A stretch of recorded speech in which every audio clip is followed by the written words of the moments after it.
Heroes Reborn, Episode 7, June 13th, Part 1. I definitely love this episode. I think this has to be like my favorite episode so far because we get to go back in time. We get to see a couple of the classic characters. We got Mohinder, we got Angela, we had Hiro, of course, from the last episode. And we got some pretty interesting answers from some stuff. And we get answers to like really weird stuff. Like this is something I mentioned. Like this stuff with Luke's son. I was talking about like why the heck was that kid wearing all that crap when they were like doing the stuff with the boat, and it makes sense now. It's because he was an Evo, and basically his ability kind of made him like a vampire in a weird sense, where he couldn't really have his skin come in contact with the sun. And that was really interesting. I was like, okay, that answered that question, because that really stood out to me. I don't know if that stood out to other people, because it was during a scene where we had this character who found out that he was an Evo, and his wife left him. He goes back home, he sells his practice, and all this stuff is happening. And for me, it was just like, why the heck is this kid in like, rain boots and like gloves and all this extra crap? Now it made perfect sense. So I love that they put that in there. Made it was an answer to something. I don't know how many people were questioning that, but I was glad it was talked about, because I certainly wanted to know, like, that is just really weird. So I love that.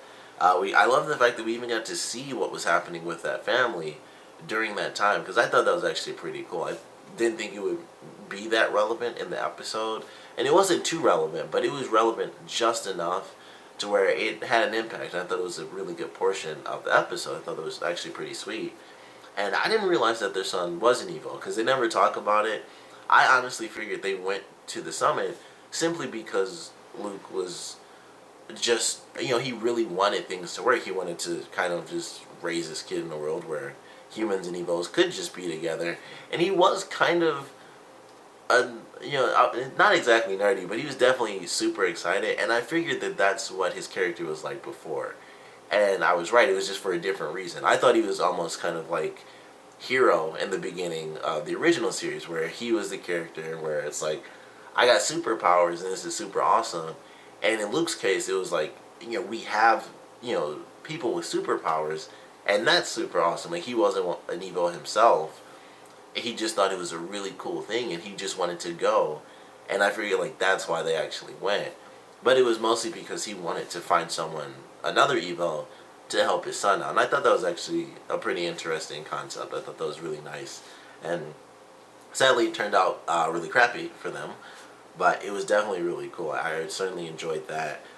Another thing that was very awesome was the fact that Claire's death led to, or was due to, the fact that she was in childbirth. Or I guess it wasn't due to it, but for whatever reason, cardiac arrest killed her.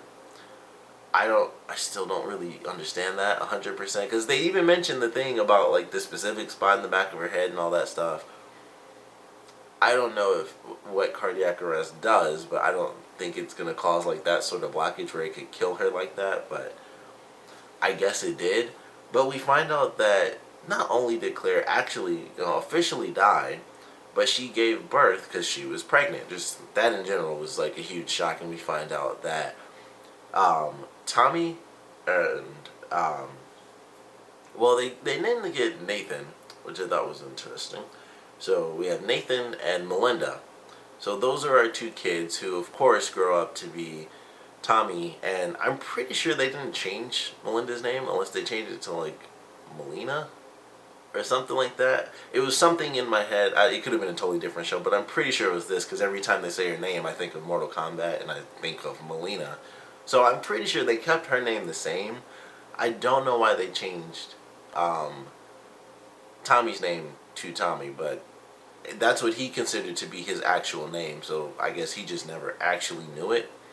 And that, I don't know, that's just how it went. I guess I'm not 100% sure why. But we find out that these two characters are brother and sister, and that's why they were meant to save the world, because Angela has this vision. I didn't realize she ever had powers. I don't think I ever remembered that, but well, it's been a million years. I'm just enjoying it at this point. So she has this vision. She knows about the solar flares and stuff destroying the planet, but she also has this vision of one of the children basically saving or restoring the planet. And of course, that's Melinda, because she's the one who has the ability to like create life and bring things back. So that's her, and they kind of just want, I guess they just want the kids together because they really don't know at this point who it's meant to be. But at the same time, Melinda mentioned that she couldn't exactly stop it, so it is meant to be both of them. I'm just not 100% sure how Tommy plays into it, unless they really are going to somehow have him teleport like the entire planet up a couple of meters or something. I don't know what they're going to do, but for whatever reason, Melinda can't do it on her own, so she needs her brother, and that's how things are going to play out. So I'm looking forward to that. That was a nice little reveal. It also gave us the answer to, I believe it was 2 episodes ago when Melinda was being chased, and the guy comes around the corner, he's like, "Where's the baby?" That gives us our answer, because Hiro takes the kids back in time so that they grow up, and that way their powers mature, and they're, about 15 years of age, and that's when they kind of gain their abilities and stuff like that. So I thought that was actually really cool. I was like, alright, it gave us that answer fairly quick. It gave us, the stuff about Luke's son. We got to see, that family in a very different time. And we got a lot of really cool action scenes. Or, well, I can't say we got a lot of them, but we got some pretty cool stuff. My favorite was definitely Hiro versus the clones.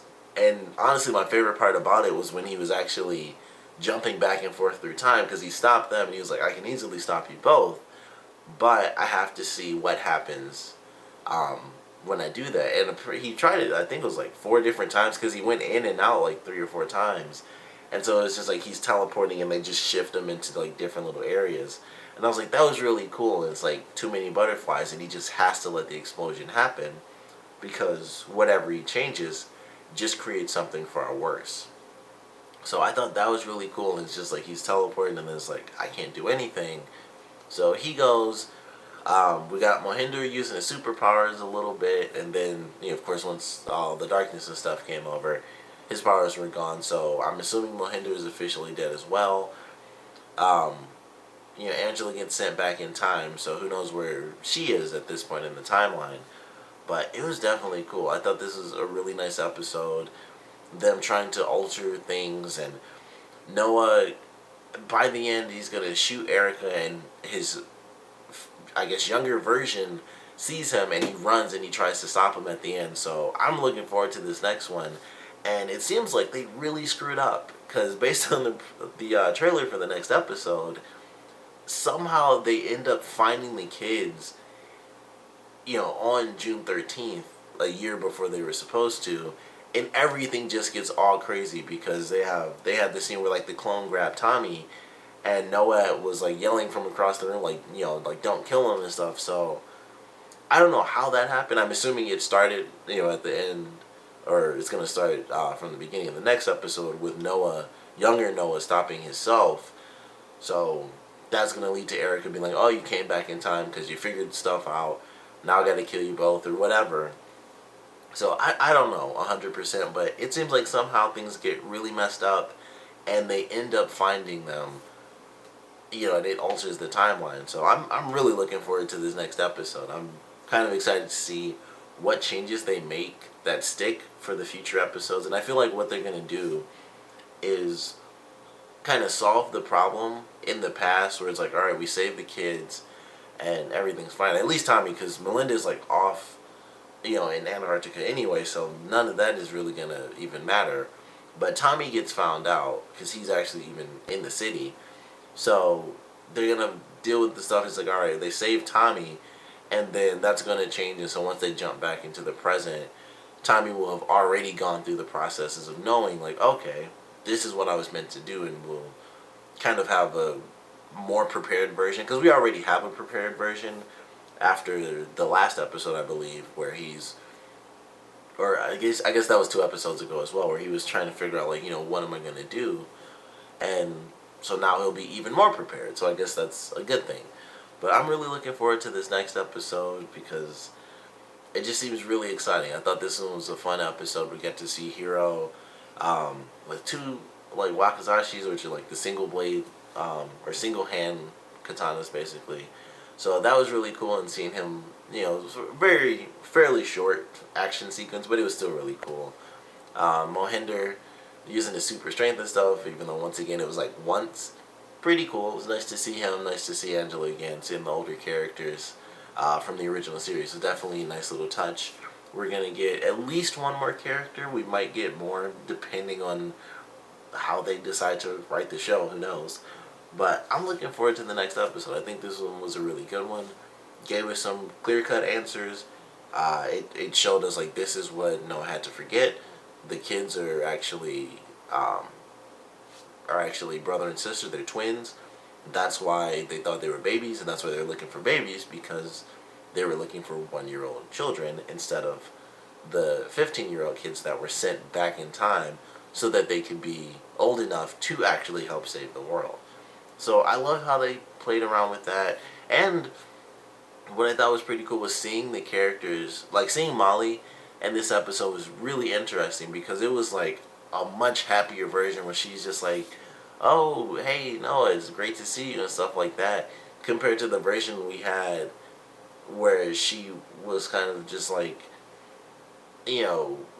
stealing and stuff like that. It was just like, it was so different to see that character, and she's just like happy and things are simple and fun, good times, compared to the woman who a year later actually killed herself to seriously save the entire planet. So I kind of liked how they messed around with that stuff, and it was really cool. The only thing I didn't like really was the fact that they said that Claire was actually dead. That really sucked, and I still feel like it makes no sense whatsoever because of the whole, the blockage thing is just like, I feel like they could just easily do it, but then they would obviously have to get a cameo if, they pulled that sheet down. So I don't know how that's going to work. I still feel like that's sort of just a weird thing to even do, like cardiac arrest. I don't know, like, unless it just blocks up everything in your body, which I'm pretty sure it does not do. I think that cardiac arrest is basically just a seizure. I don't think that just causes a blockage, in every portion of your body that just kills you. But I don't know 100%, so whatever they wrote, that's just how it is now. But I certainly enjoyed this episode. Looking forward to part 2 for sure. But I want to know what you guys thought about this episode, so please comment below. Let me know your favorite parts, least favorite parts. And of all the crazy things that happen, we find out that ultimately they kind of have to let stuff just go the route that it did. But on the preview, we see that that's not exactly going to happen. So I want to know what your speculations are for what's going to end up changing and how it's going to affect the future. Because, like I said, with Tommy, I feel like that's really going to be the only change. They may kill someone off in the past, but I feel like that would be a bit too different as well. But one speculation that I had, even I think it was like in the middle of the episode, when they first showed Phoebe, I was thinking maybe they'll end up finding her, like Noah and Hiro will find her, and they'll say, hey, just don't do this. And that way, the explosion would technically still happen, but there would at least be more people alive. I thought that was something they might do, but it doesn't seem like that's where they're going. But that was something I had as far as speculation in the middle of the episode. I still feel like we're going to get the Tommy thing where it's like, okay, they told him a year ahead of time, and now it's like, alright, well, now he's just prepared a year earlier than he initially was, and that's really going to be the only difference. But I do want to know your speculation, so please comment below, let me know, and thanks for watching.